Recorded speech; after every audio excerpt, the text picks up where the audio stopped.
Well, welcome back to another Dynodaze video. As you can see, a silver FN2 at the house, and today this one is getting mapped up using the Ecutek software. So on the stock ECU, we're going to flash some software and get mapping. No need to exchange ECUs or anything like that. We can do it all on this one.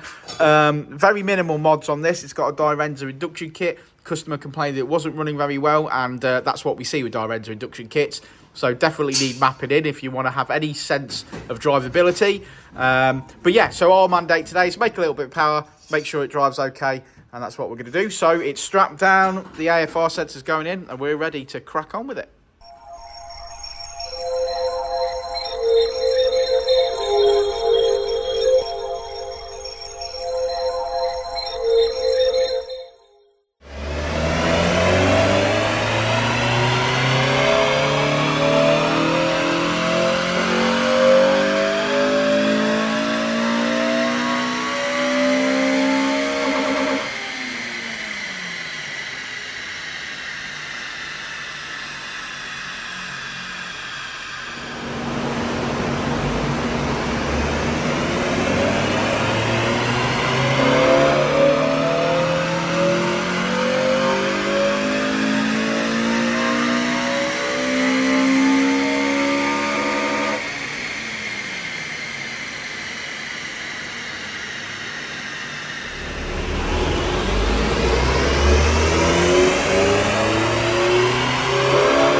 Good morning, Richard. Good morning. Map one of the day completed, this silver FN2 Honda Civic.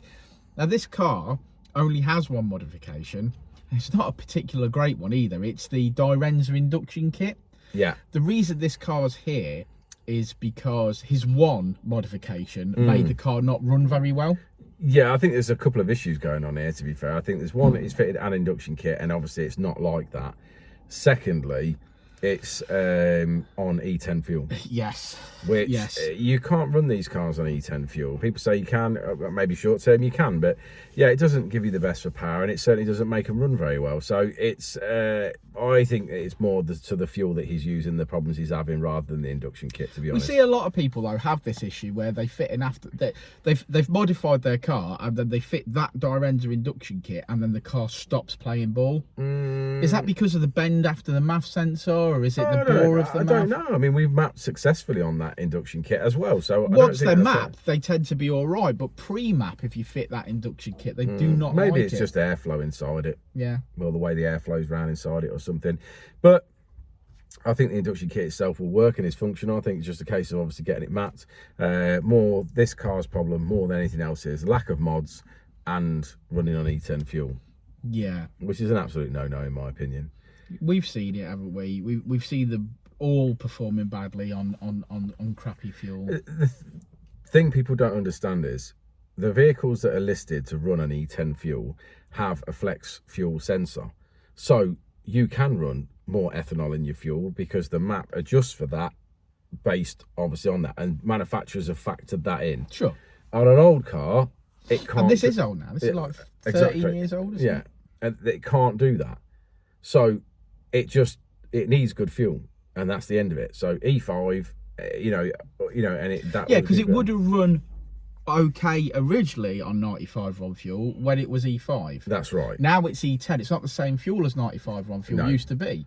I mean, you got to look at it. That all right, they say it's only 5% more ethanol content, but then I've read articles that have said that a vehicle will use that's not got a flex fuel sensor will use up to 33% more fuel for that extra 5% of ethanol. Yeah, it's not a saving at that point. You might as well be putting your 99 RON Yeah, in. you might as well put your 99 RON in. And something I find for my own personal car, I've ran on E10 fuel and then noticed an instantaneous difference with the vehicle and the way it drives and the way it performs and everything else, and then gone back and put super unleaded in on the next tank. You know your own car. Yeah, wow. What a you difference guys at home, no matter what car you're running, if it's a petrol car, do us a favour. If you're running E10 fuel, just stick a tank of E-Power in it and tell us what you think. How your car responds differently. Don't go the other way. If you're already running 99 don't run that experiment. Yeah. But if you are on 95 RON and it's E10, do me a favour and put a tank of 99 in it and run that through and tell us what you think. Especially if the vehicle's not listed for E10 fuel. Yeah.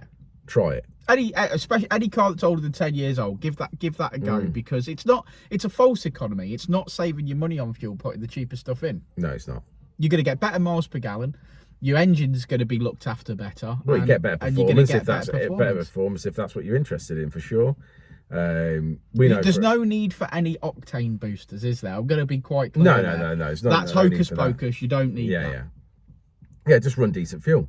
So run SO99, run Tesco Momentum, and Shell V-Power. Personally, I don't use Shell V-Power. I do. I use Shell. I boycotted that with their ridiculous prices during the fuel hikes. I personally own use shares in Shell, so I'm not worried. I personally use SO now. It's the one I use for me, because it's the closest one to me. So I'm close to you, mate. But you can't supply them with fuel. No, I can't. Right, let's have a look at that graph. Okay.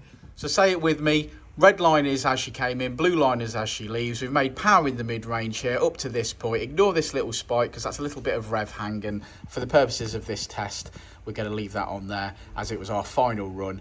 But finishing on 210 brake horsepower, 165 at the wheels. As Richard said, needs better fuel. And if we want more power, we're going to need more mods. So obviously on an FN2, the Manifold and the existing cat are the biggest restriction. So that would be my next get-go, and then an exhaust. But there we go, another one in the bag. If you're new to this channel, this is what we do. We do a lot of Honda stuff, so thank you for joining us. And if you've been here a while, we love you all. So we'll catch you on the next one. Hey, Jeno, catch you on the next one, won't we, mate? Will indeed. We will indeed. Do you like this one, Jeno? Yeah. Is this supposed to be a bottom half? Jeno likes everything. Oh, we'll find out in a minute. Richard's talking about the next job, so I better get on with it. Before, and I'll say it again. Life moves pretty fast.